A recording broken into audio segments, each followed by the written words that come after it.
Assalamualaikum warahmatullahi wabarakatuh. Yahudi adalah bangsa yang besar yang sebahagian besar bermukim di wilayah Palestina. Selalu terbesit di ingatan kita sebagai umat muslim, kaum Yahudi adalah sekelompok orang yang sering menindas rakyat muslim di Palestina. Bahkan beberapa hari ini dan minggu ini sering terdengar berita bahwa adanya pembunuhan dan penyiksaan terhadap kaum muslimin yang tinggal di Palestina. Tapi tahukah Anda, bangsa Yahudi ini terkenal sebagai bangsa yang paling sering membunuh para nabi utusan Allah. Dan untuk video ini, kita akan membahas tentang sejarah bangsa Yahudi. Yahudi merupakan nama sebuah suku bangsa yang sekaligus menjadi nama agamanya juga. Agama Yahudi ini adalah agama yang menyembah Tuhannya tanpa memiliki sebuah ilustrasi atau bentuk. Sama halnya dengan kita yang beragama Islam, kita menyembah Allah tanpa kita tahu bentuknya seperti apa atau ilustrasinya seperti apa. Berbeda dengan agama lainnya yang menyembah Tuhan dengan adanya penggambaran atau sebuah patung. Bangsa Yahudi ini dulunya hanya terdiri dari beberapa orang saja. Hingga sekarang jumlahnya semakin banyak dan mulai tersebar di seluruh penjuru dunia. Mereka mulai membangun peradaban-peradaban di semua tempat yang mereka tinggali. Bisa dibilang bahwa kaum ini senang hidup berkelompok dengan sesama kaumnya. Pembahasan Yahudi di video ini akan sedikit panjang dan sedikit detail, karena kita akan mulai ceritanya dari awal pertama kali bangsa Yahudi ini ada. Yahudi ini berasal dari keturunan Nabi Ibrahim alaihissalam, dan Nabi Ibrahim ini memiliki 2 istri dan 1 budak. Namun yang kita kenal adalah satu istrinya bernama Siti Sorah dan 1 budaknya bernama Siti Hajar. Dari istrinya Siti Sorah ini menghasilkan keturunan yang jadi nabi juga seperti ayahnya, yang anak ini bernama Ishak alaihissalam. Kemudian Nabi Ishak ini menikah dengan wanita bernama Ribka. Selama puluhan tahun menikah, keduanya ini belum memiliki anak, hingga suatu hari Ribka dinyatakan mandul. Namun Nabi Ishak memohon kepada Allah untuk diberikan keturunan dari istrinya Ribka ini. Dan pada suatu hari Allah mengabulkan doa Ishak alaihissalam itu, bahkan diberikan anak kembar oleh Allah, yang ia beri nama Yesau dan Yakub. Yakub adalah anak Nabi Ishak yang paling soleh, sehingga ia meneruskan ayahnya menjadi nabi yang kita kenal sebagai Nabiullah Yakub alaihissalam. Nabi Yakub ini memiliki banyak saudara dan selalu memiliki konflik antara Nabi Yakub dan saudara-saudaranya ini, hingga Nabi Yakub sering menyendiri dan pergi di malam hari. Karena seringnya pergi di malam hari, akhirnya orang-orang menjulukinya Isra atau Israel, karena dalam bahasa Arab Isra artinya perjalanan malam hari. Tetapi ada riwayat lain juga yang mengatakan bahwa kata Israel itu bermakna Isra yang artinya abdun, dan il ataupun el itu adalah Allah yang memiliki makna orang yang selalu beribadah kepada Allah, atau dalam bahasa lain adalah hamba Allah. Jadi jelas di sini bahwa penamaan Israel itu adalah sebutan lain untuk Nabiullah Yakub alaihissalam. Nabi Yakub ini memiliki 2 orang istri dan 2 orang budak. Dari semuanya melahirkan anak, sehingga jumlah anak Nabi Yakub ini ada 12 orang. Dari salah satu istri Nabi Yakub ini yang bernama Rahil, Nabi Yakub memiliki anak Bunyamin dan Yusuf. Sebagaimana kita ketahui, Yusuf ini adalah penerus kenabian ayahnya yang terkenal dengan nama Nabi Yusuf alaihissalam. Kisah tentang Nabi Yusuf alaihissalam ini telah banyak dikisahkan bahwa Nabi Yusuf ini dizolimi oleh saudara-saudaranya, hingga ia kemudian dimasukkan ke dalam sumur. Maka ketika itu Nabi Yusuf ditemukan oleh para pedagang dan dibawa ke Mesir. Ketika sampai di Mesir ini, Nabi Yusuf dibeli oleh para pejabat Mesir kala itu. Karena kecerdasannya, Nabi Yusuf alaihissalam diangkat sebagai bendahara kerajaan Mesir. Ketika Nabi Yusuf ini menjadi bendahara di Mesir, ia membawa seluruh anggota keluarganya yang ada di Palestina atau negeri Syam ke Mesir. maka tidak ada satupun keluarganya yang tersisa di Palestina itu.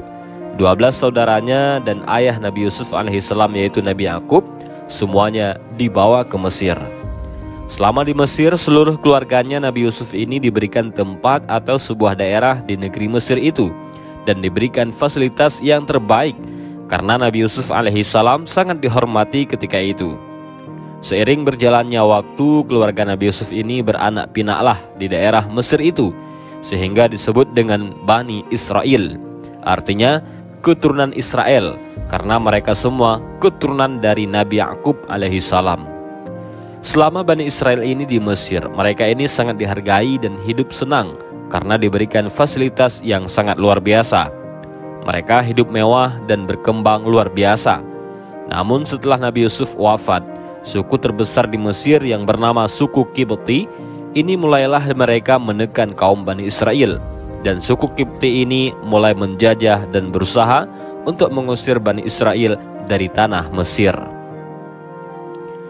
Kejadian ini mengakibatkan kaum Bani Israel tertindas sehingga Allah mengirimkan bantuan dengan mengutus seorang nabi yang bernama Musa alaihissalam yang menjadi nabi untuk Bani Israel dan bertugas untuk mendakwahi Fir'aun.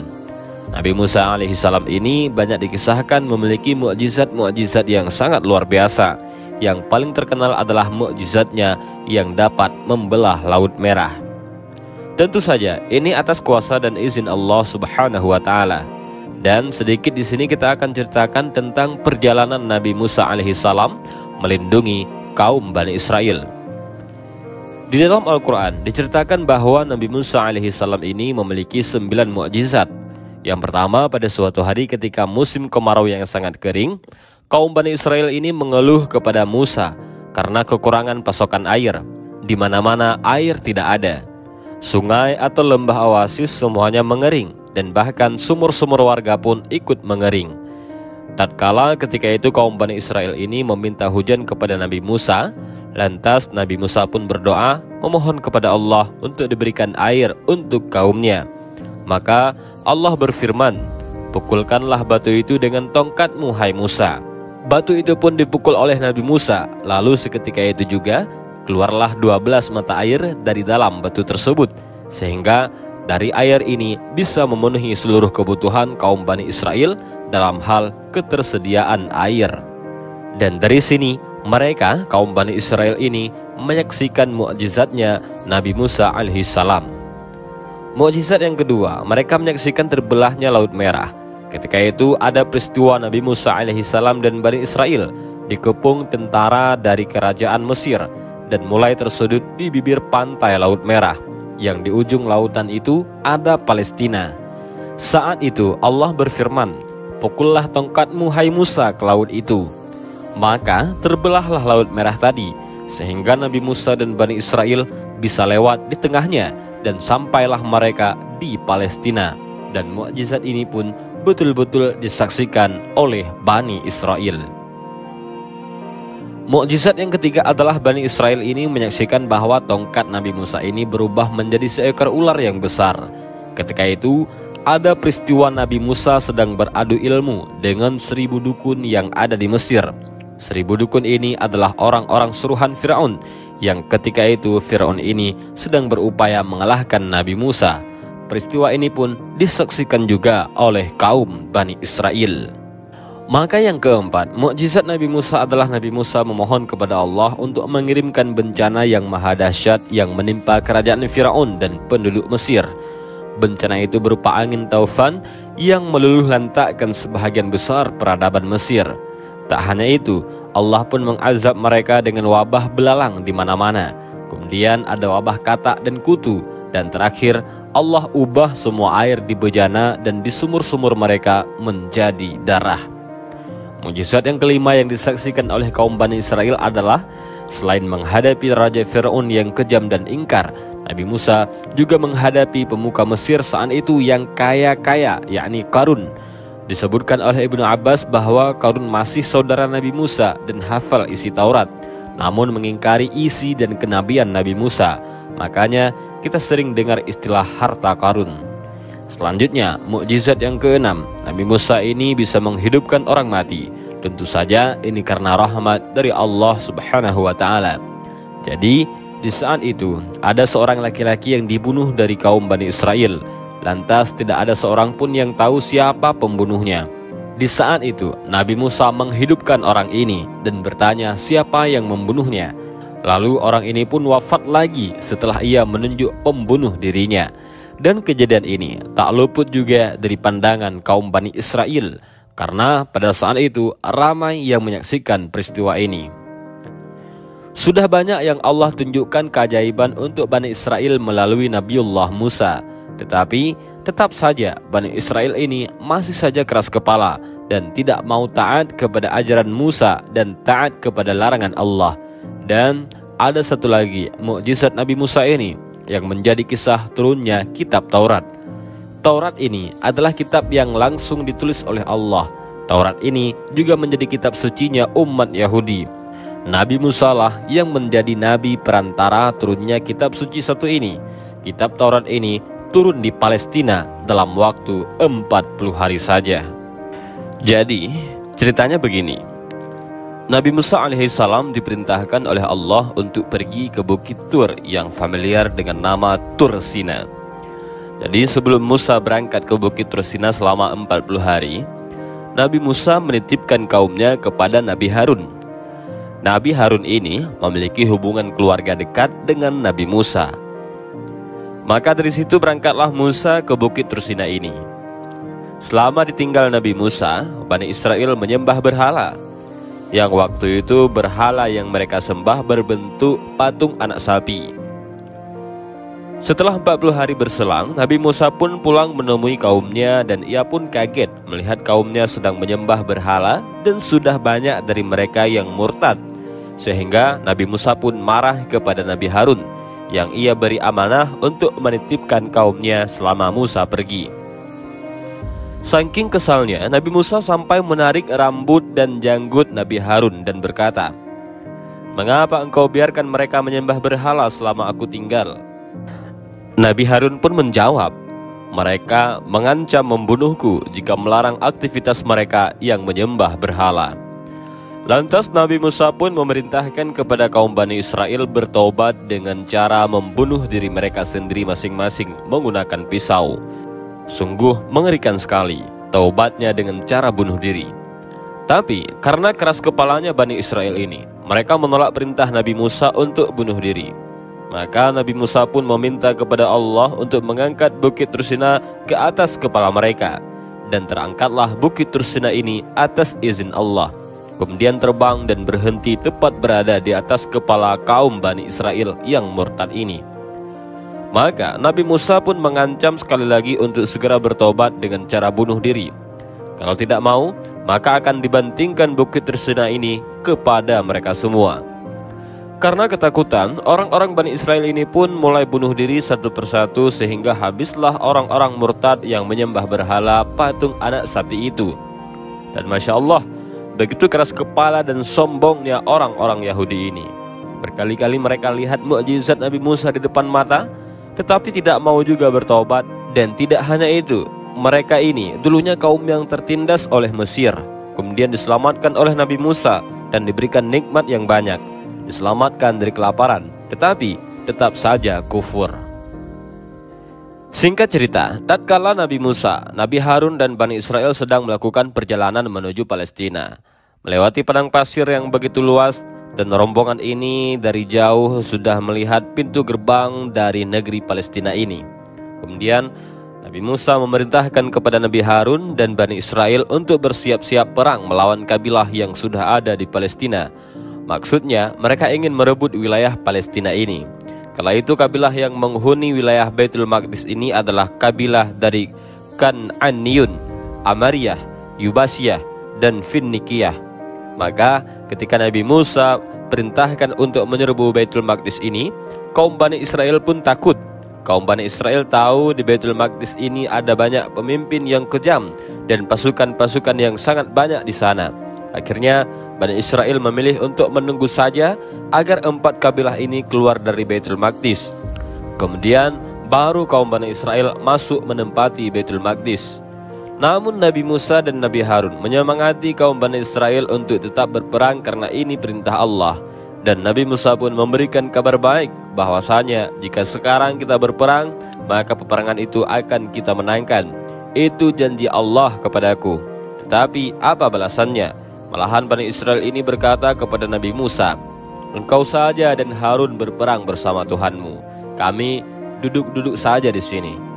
Dan Masya Allah, begitu keras kepala mereka ini. Sudah melihat banyak mujizat Allah, sudah ditolong dan sudah diutus seorang nabi di tengah-tengah kaum Bani Israel ini. Namun tetap saja Bani Israel ini kufur dan tidak mau taat kepada nabinya. Sehingga Nabi Musa pun berdoa kepada Allah, "Wahai Rabbku, aku tidak memiliki seorang pun kecuali saudaraku Harun. Maka pisahkan kami dengan orang-orang yang fasik." Karena doa Nabi Musa ini, Allah kirimkan kabut yang menyelimuti seluruh wilayah di daerah itu hingga membatasi jarak pandang. Karena kabut itu, mereka tidak bisa kemana-mana, saking begitu tebalnya kabut tersebut. Jadi ketika mereka jalan ke suatu jalan, maka mereka akan balik lagi ke tempat awal yang mereka berangkat, seolah kabut ini menyesatkan tujuan. Dan itu merupakan hal yang sangat aneh. Lantas Nabi Musa dan Nabi Harun pun tetap pergi ke negeri itu. Di peristiwa inilah Allah wafatkan mereka berdua sebelum sampai ke gerbang Baitul Maqdis. Yang pertama Allah mewafatkan Nabi Harun, baru sesudahnya Allah mewafatkan Nabi Musa.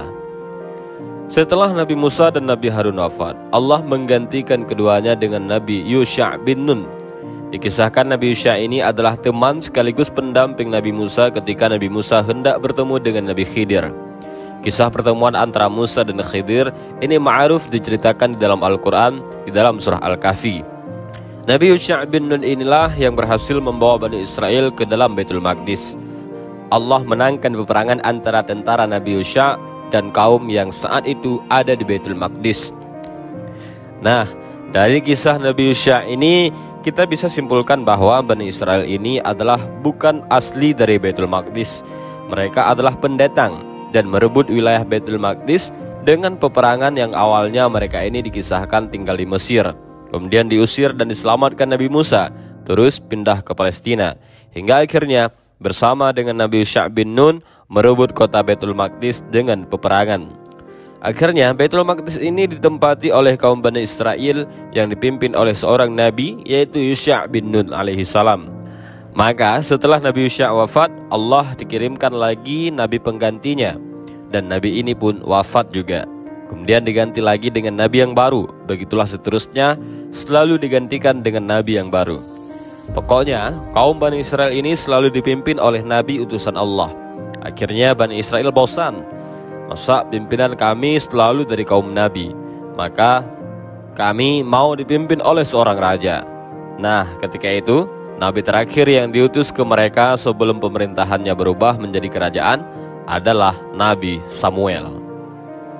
Berjalannya waktu, kaum Bani Israel ini berkembang biak luar biasa di Baitul Maqdis, sehingga menjadi kabilah yang sangat besar di waktu itu.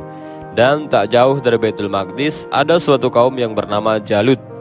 Jalut ini adalah kelompok orang yang memiliki postur badan yang besar dan tinggi dan punya pasukan yang banyak. Tatkala suatu hari terjadi peperangan dari kaum Jalut ke kaum Bani Israel, hingga ketika peperangan itu usai, kaum Jalut ini merampas tabut dari kaum Bani Israel. Nah, tabut ini isinya adalah pusaka-pusaka peninggalan Nabi Musa. Di situ ada Taurat, tongkat Nabi Musa, jubah Nabi Musa dan Nabi Harun. Pokoknya tabut ini berisi semua tentang peninggalan Nabi Musa dan Harun yang ditempatkan di dalam sebuah kotak besar yang disebut dengan tabut. Tabut ini sangat berharga bagi kaum Bani Israel. Mereka tidak bisa mempertahankannya ketika penyerangan itu, karena kabilah Jalut ini orangnya besar-besar dan pasukannya banyak. Akhirnya Bani Israel mengadu kepada Nabi Samuel untuk menunjuk seorang raja yang nantinya akan memimpin mereka perang kepada kaum Jalut ini.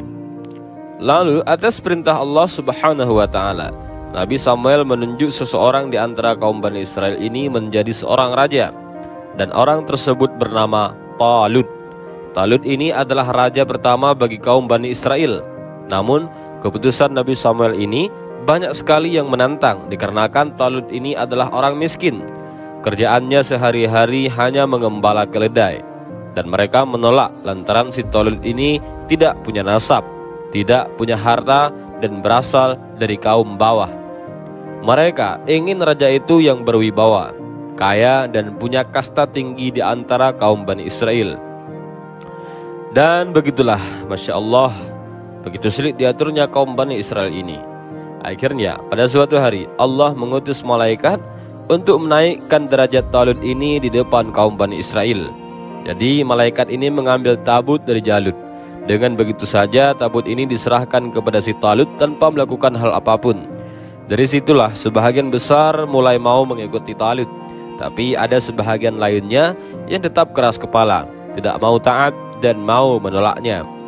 Tatkala suatu hari Talut mengumpulkan rakyatnya yang percaya kepada Talut untuk berperang dengan kaum Jalut. Berjalanlah pasukan Talut ini menuju kabilah Jalut.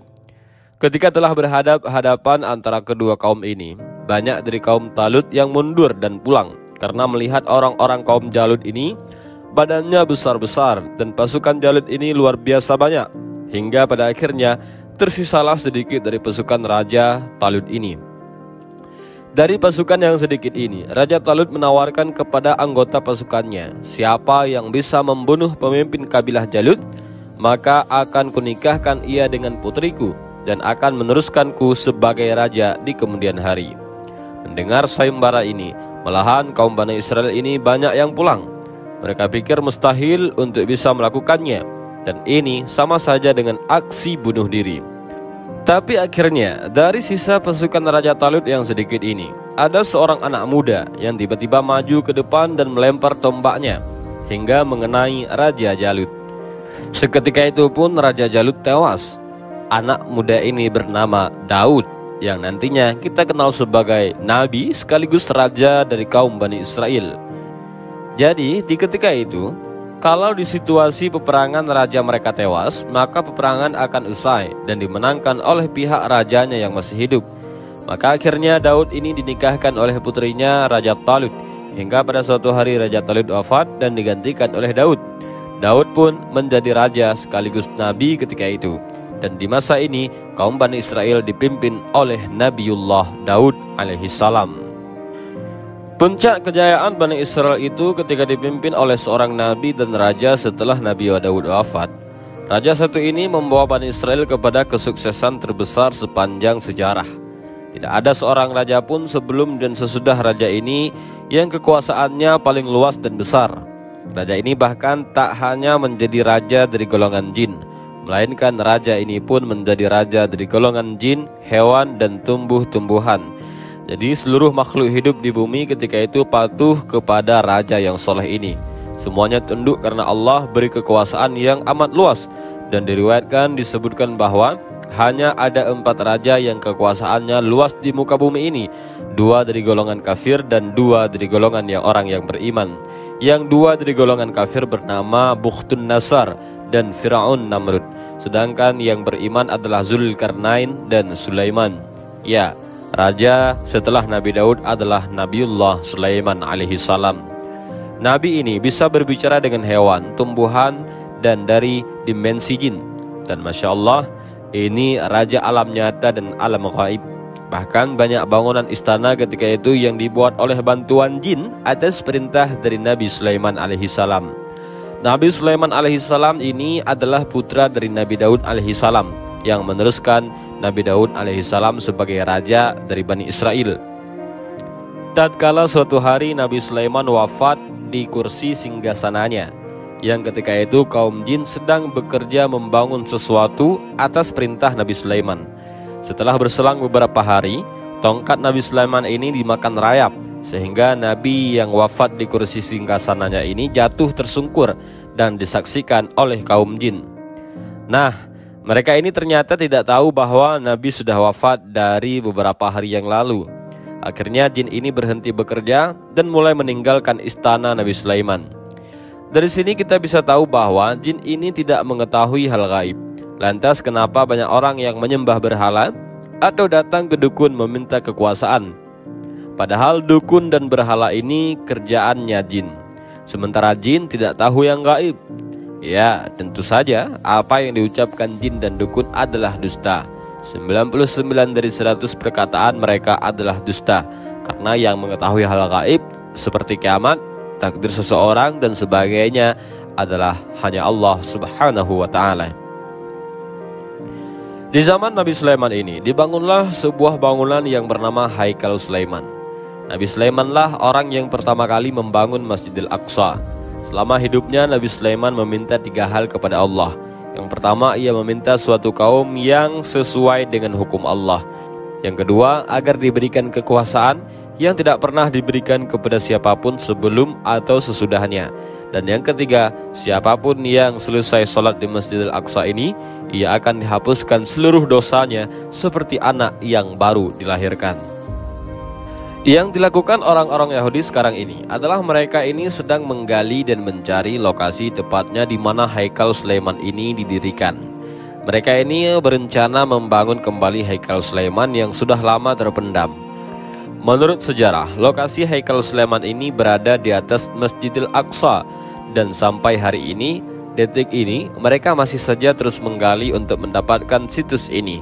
Sehingga saking dalam dan besarnya wilayah yang mereka gali, karena diyakini di lokasi Masjidil Aqsa ini berdiri, Masjidil Aqsa hampir rubuh dan terbenam. Makanya ini mengundang amarah bagi kaum Islam di seluruh dunia tentang apa yang dilakukan orang-orang Yahudi laknatullah alaihi ini. Tujuan dari mereka yang berambisi untuk membangun kembali Haikal Sulaiman adalah diyakini kalau Haikal Sulaiman ini sudah berdiri, maka sang juru penyelamat orang Yahudi akan turun di Haikal Sulaiman itu. Sang juru selamat yang mereka tunggu-tunggu ini tak lain dan tak bukan adalah Dajjal, sang pembawa fitnah yang besar di akhir zaman. Jadi dari kisah ini bisa disimpulkan bahwa apa yang dilakukan orang-orang Israel selama ini adalah mempersiapkan segala sesuatunya untuk kedatangan Dajjal, sang juru selamat palsu yang nantinya akan memimpin mereka di akhir zaman. Yang pertamanya, ia mengaku sebagai utusan Allah, namun ketika di akhir-akhir ia mengaku bahwa ia adalah Allah. Ini semua bisa terjadi karena mereka mengikuti apa yang terkandung di dalam isi Taurat. Dikisahkan seperti itu, sang juru selamat akan hadir ketika Haikal Sulaiman sudah ditinggikan, dan bangsa Yahudi akan memimpin dunia jika Dajjal sudah hadir di tengah-tengah mereka. Padahal dahulu ketika Nabi Sulaiman wafat, negeri Palestina yang diisi oleh Bani Israel ini diserang oleh pasukan dari Raja Nebuchadnezzar. Tak tanggung-tanggung, Bukhtunnassar ini dan pasukannya menghancurkan kota Palestina sehancur-hancurnya. Bahkan dahulu Haikal Sulaiman ini dirubuhkan dan diratakan oleh mereka, hingga kitab suci Taurat hilang akibat peristiwa ini. Dan Bani Israel panik karena tidak ada seorang pun yang benar-benar menghafalnya. Akhirnya mereka pun berkumpul untuk menyusun kembali Taurat. Nah, dari sinilah teman-temanku, kesesatan kaum Bani Israel dimulai. Karena Taurat yang sekarang itu adalah pencampuran dari firman Allah dan pencampuran perkataan manusia. Hingga mulailah muncul fitnah-fitnah di dalam Taurat. Kandungannya tak lagi sama seperti Taurat di masa dulu. Dari sini kita paham mengapa tindakan Bani Israel ini aneh. Lantaran kandungan tuntunan Taurat bukan asli semuanya dari Allah. Dan orang-orang Yahudi ini akan terus menindas kaum muslimin yang ada di Palestina karena mengikuti apa yang ada di dalam Taurat, modifikasinya mereka. Dan demikianlah kisah lengkap tentang Bani Israel. Mudah-mudahan video ini bermanfaat. Wallahu a'lam bishawab. Assalamualaikum warahmatullahi wabarakatuh.